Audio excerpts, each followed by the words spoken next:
Benvidos a Ondas Inclusivas, o espazo onde as voces da diversidade se fan escoitar. Aquí falamos de experiencias reais, inclusión, barreiras e, sobre todo, de oportunidades. Un podcast feito e presentado por persoas con discapacidade. Para toda a sociedade. Capaz de día a día. Bos días, boas tardes e boas noites. Segundo cando nos teamos escoitando. Hoxe é 22 de marzo. Traemos programón en Ondas Inclusivas.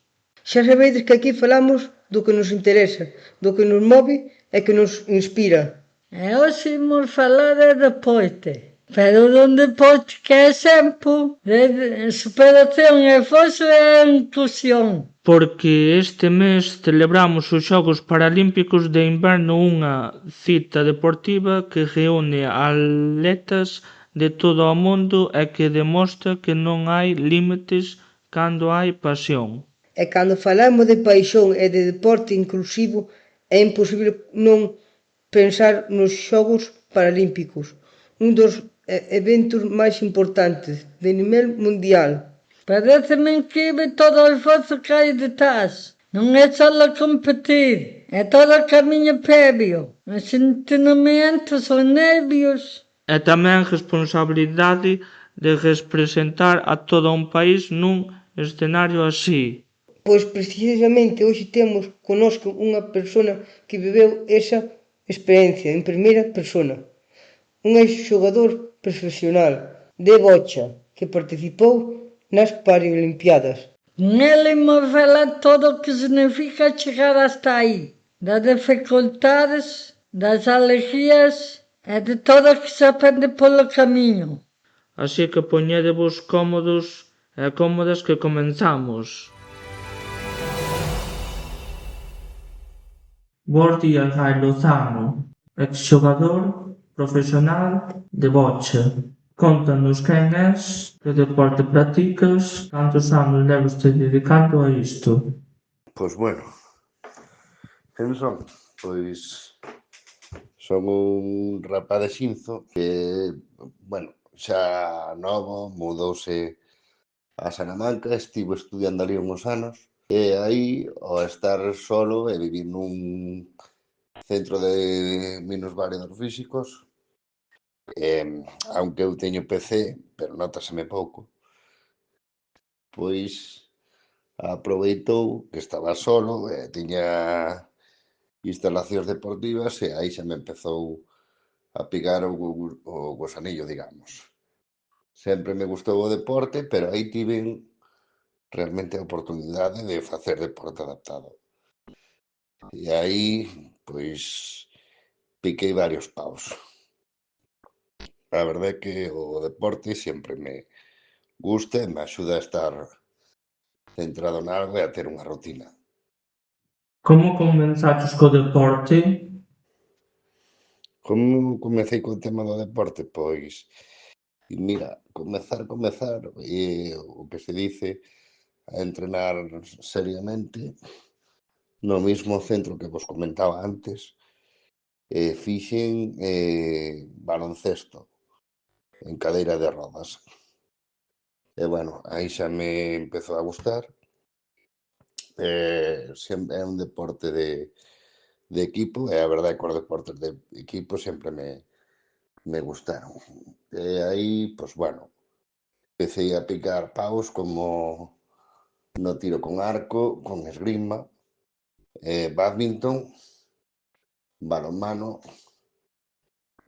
tocamos algo parecido ao que se chamaba, bueno, o que sería o rugby, hoxe en día en silla de rodas,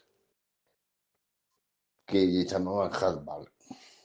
A traducción ao inglés é bola con la mano, algo así. Era unha mezcla de balonmano con defensa. Que sentiches cando competiches ao alto nivel, por primeira vez? Moi boa pregunta esa. Porque é unha sensación moi bonita e moi extraña a vez. É dicir, cando cheguei a alto nivel, tipo nivel selección nacional, aí xa xa ves que o que fas no día a día é pouquiña cousa, con todo o que tes que facer. Aprendes a comprometerte, a ver que tes que dar non só o 100%, sino o 125%, se realmente queres resultados. Ves compañeiros de outros sitios, de outras zonas, de outros países, é unha amplitud de miras moi grande, tanto a nivel deportivo como a nivel personal. E ao mesmo tempo baixache un pouco os fomos, porque podes ser o mellor na tua casa e ser calquera fora dela. Crees que o deporte te axudou a confiar máis en ti? Lóxicamente, sí. Non só me deu máis autoestima, sino que me deu confianza, aplomo e seriedade.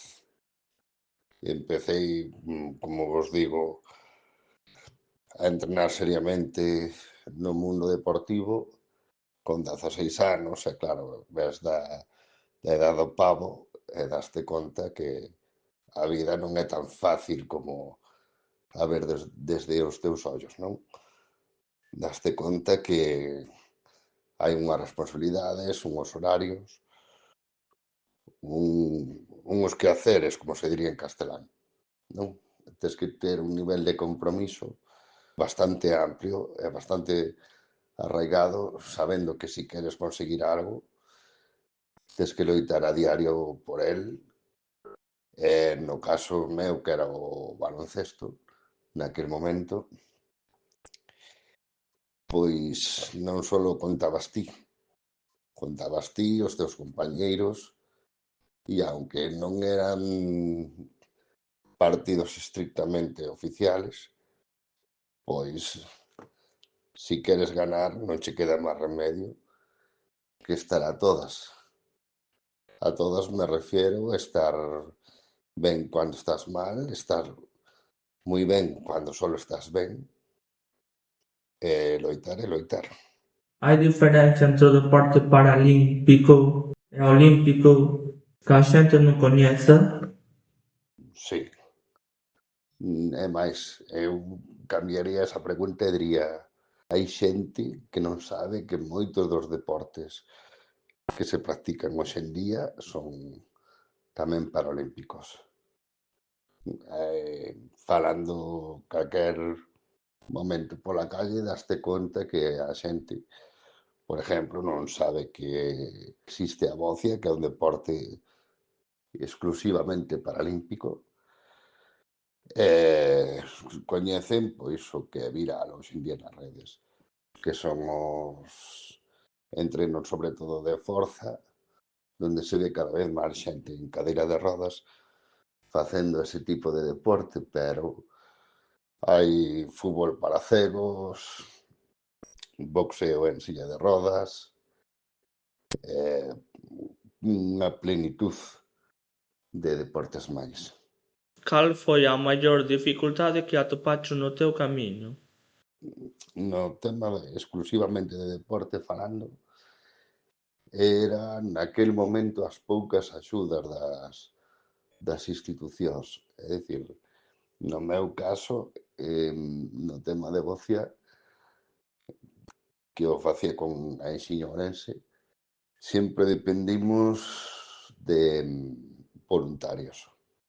Xente que nos viña a axudar pois a entrenar ou a viaxar desinteresadamente. E claro, moitas veces o problema era estrictamente económico. Porque, claro, si é como a todo nesta vida, se non hai diñeiro, non todo funciona ben. E despois, eso a nivel de deporte en sí, naquel momento, vale? Pero a nivel propio meu, era tamén un tema económico, porque claro, ibas a entrenar e pagabas tú e esforzábaste a cambio de de nada, é dicir, podías estar competindo a nivel internacional e xa non, daquelas as becas non era como a hoxe, que están, decirlo así, equiparadas, non? Pero no meu caso, daquelas as becas eran moi pequeniñas.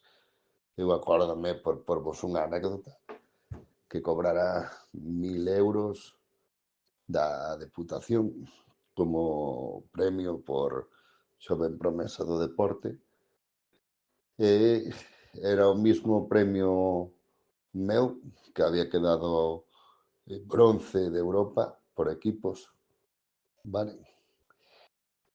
Habíanlle dado o mismo premio a un tipo que había quedado, si mal non recordo, número 73 de billar nas Vegas.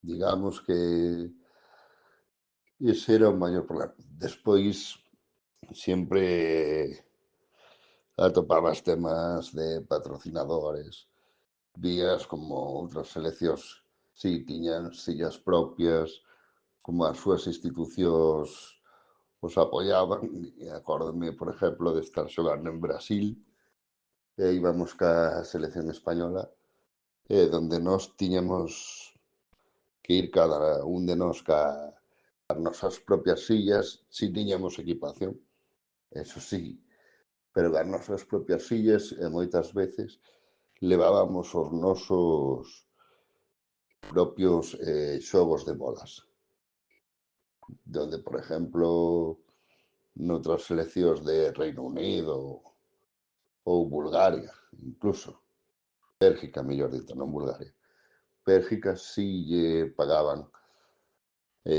as institucións os xogos de bolas, que falamos de que non é comprar unhas bolas e que che pode costar 5 euros. Hoxe podes comprar un balón de fútbol por 5 euros que che valga para entrenar, aunque se queres lógicamente mellor vale máis, non? Pero daquelas un xogo de bolas tranquilamente andabache entre 500 e 600 euros.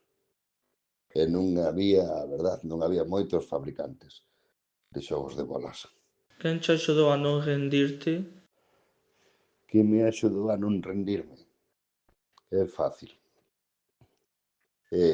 O gusanillo, porque realmente a bocia é un deporte que te fai pensar moito, é un deporte estrictamente estratégico, vale, tens que ter moi boa pontería, moi boa definición do xogo e todo o que tú queiras, pero tens que ter na tua cabeza moi ben estructuradas as xogadas que vas a facer. Tens que estar pensando das xogadas que vas a realizar, pois as 4 ou 5 posibilidades que pode facer o teu rival para gañar. E a parte dese gusanillo tamén me levou a non rendirme, pois o feliz que se vía a xente que estaba ao meu alrededor cada vez que gañaba, a superación propia e o orgullo propio.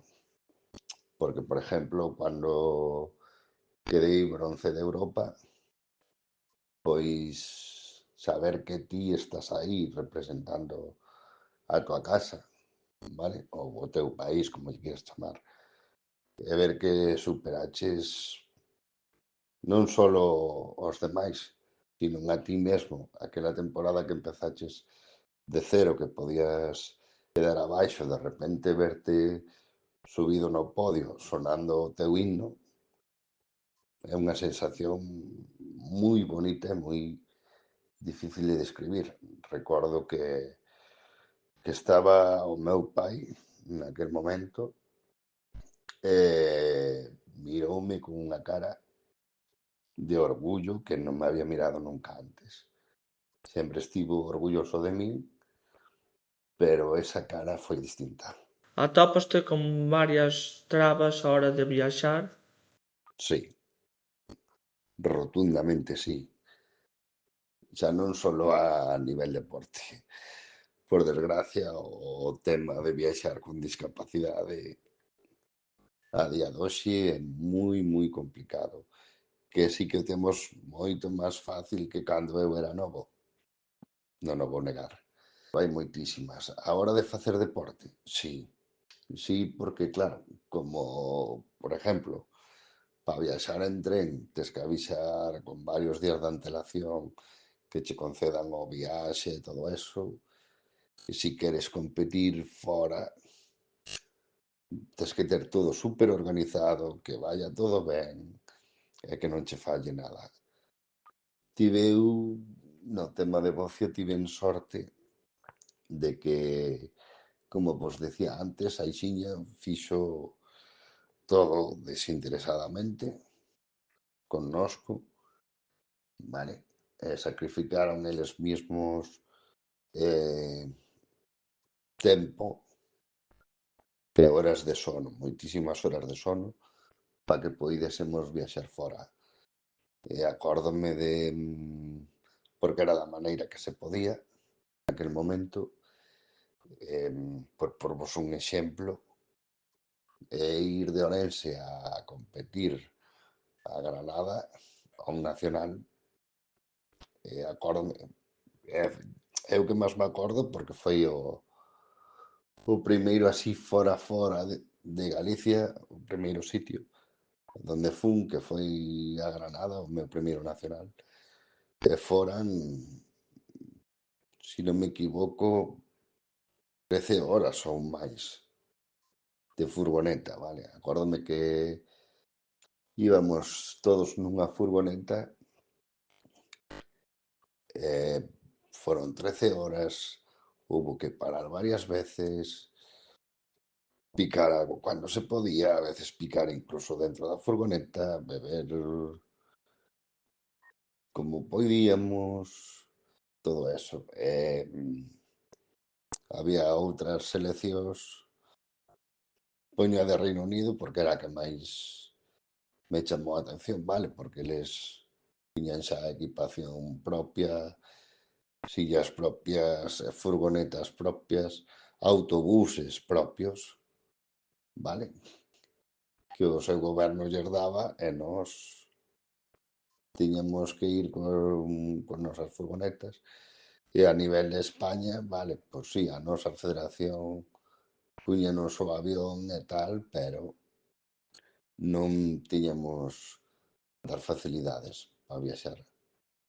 Que significa as Paralimpiadas para ti? As Paralimpiadas para min é a expresión máxima que pode ter un deportista á hora de realizar un deporte.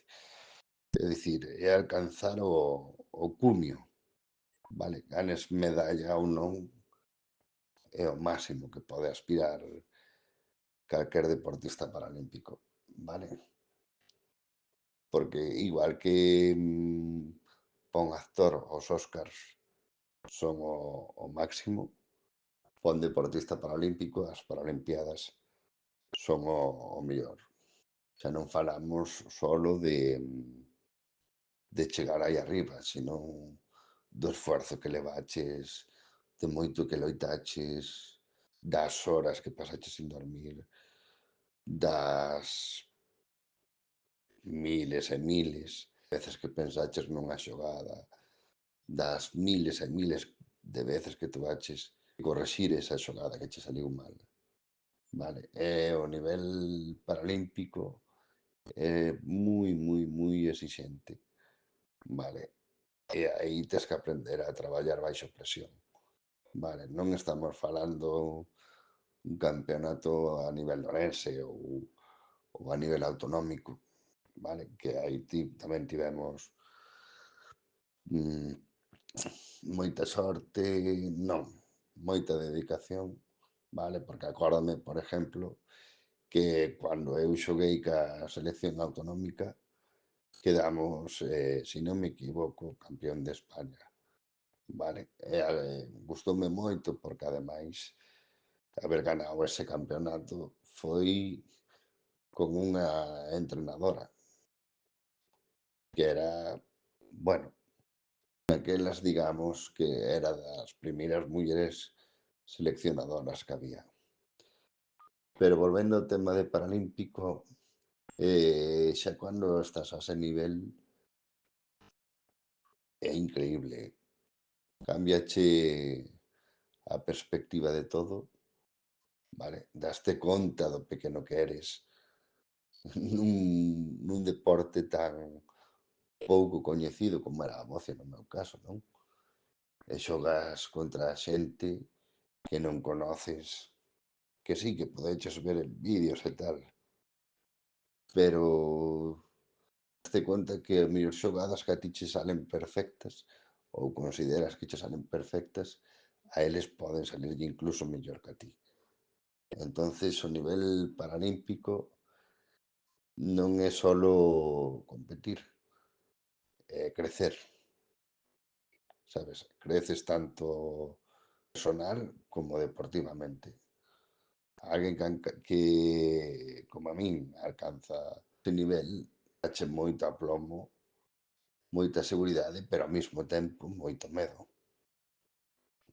porque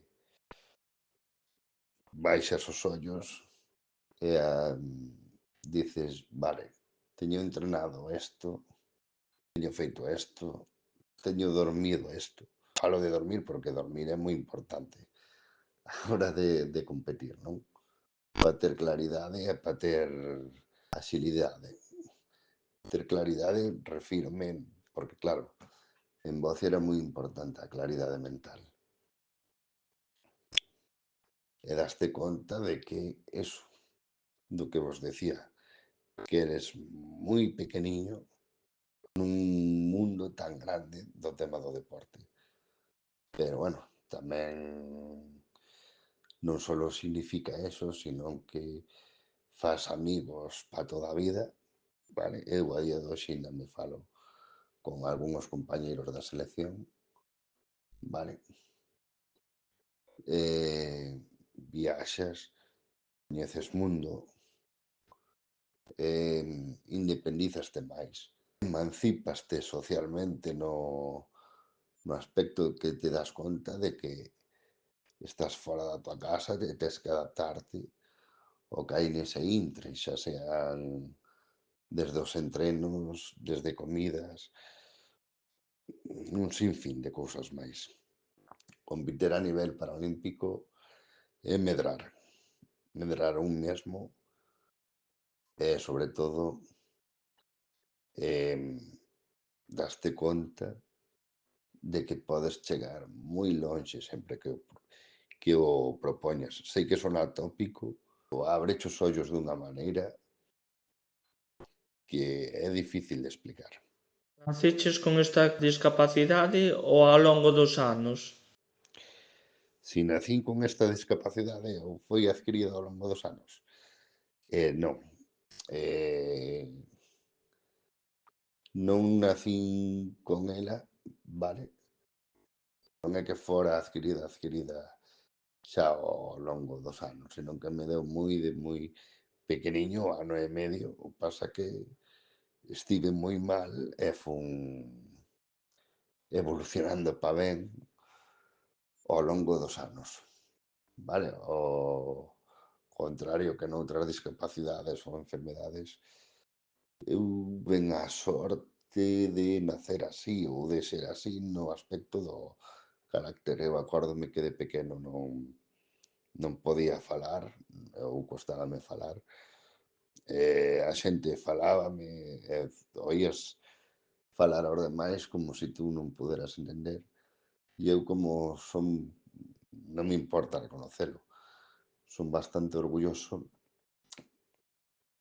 pois sempre tirei pa diante e por darlle un canto aos demais e por demostrarme a mí mesmo que sempre puiden. Entonces, no meu caso, pois tiven que empezar desde a falar, aprender a escribir, aprender a ler, vale? Porque no meu caso, incluso, cando era pequeniño, nin siquiera me foi fácil ir á escola, tive moitas trabas, vale? Parece mentira, pero sí, tive moitas trabas. O que ser a miña nai, quen quitando do seu tempo, das súas ganas, das ganas de chorar, porque non vos vou engañar, vale? porque se tivo que aguantar moitas veces as ganas de chorar. Hoxe que son máis adulto, me conta de todo o esforzo que la tivo que facer para chegar a donde eu chego, e para chegar a donde cheguei. Se non fora por ela, eu non sería paralímpico. As cousas como son. E bueno, é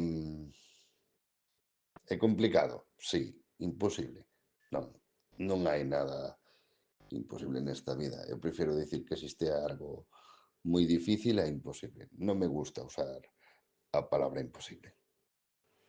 E nada, que dicirvos de min? Pois mira, para rematar, diríamos que son o que se chama, ou lle chaman un cu inquieto, vale? Ambicioso, porque si, son ambicioso. Gústame sempre vivir co 125% para todo, non só para o deporte, sino para traballar, para estudiar, para o que sea, vale? Diría que a xente que me este escoitando que teña discapacidade que non pense nos límites, senón que se plantee os límites como unha meta a superar. E como digo eu sempre, intentalo sempre, abandonar nunca e rendirse xa máis. Moitas gracias por estas palabras, Gai. Gracias por pasar este tempiño con nós. E nada, compañeiros, que vos parece? Que prazer tan grande contar aquí en Ondas Inclusivas cun participante nas Paralimpiadas, verdade?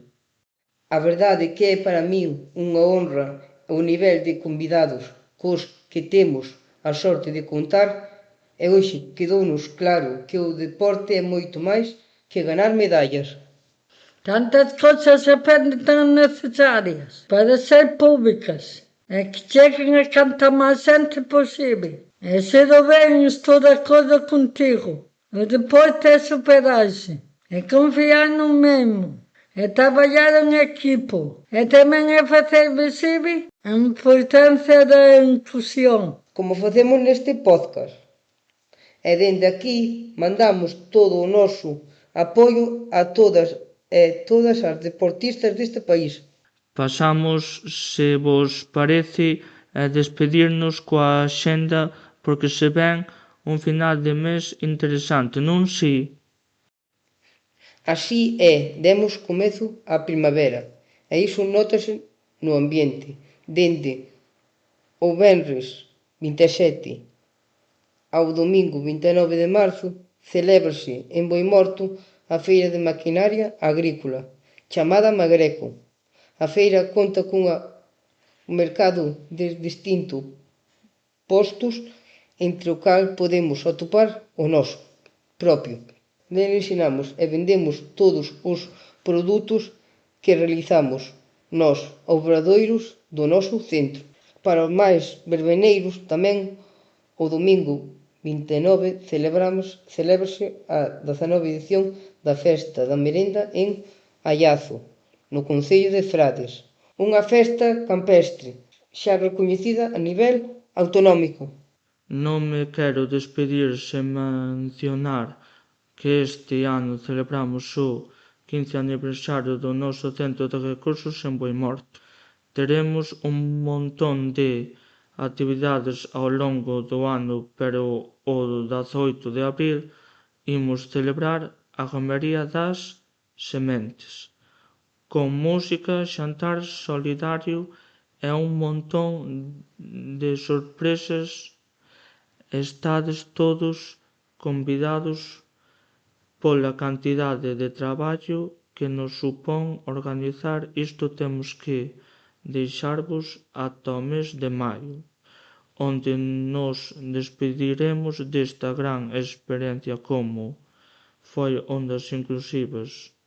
Así, no mes de abril non se publicará ningún capítulo. Que pasedes unha moi boa Semana Santa.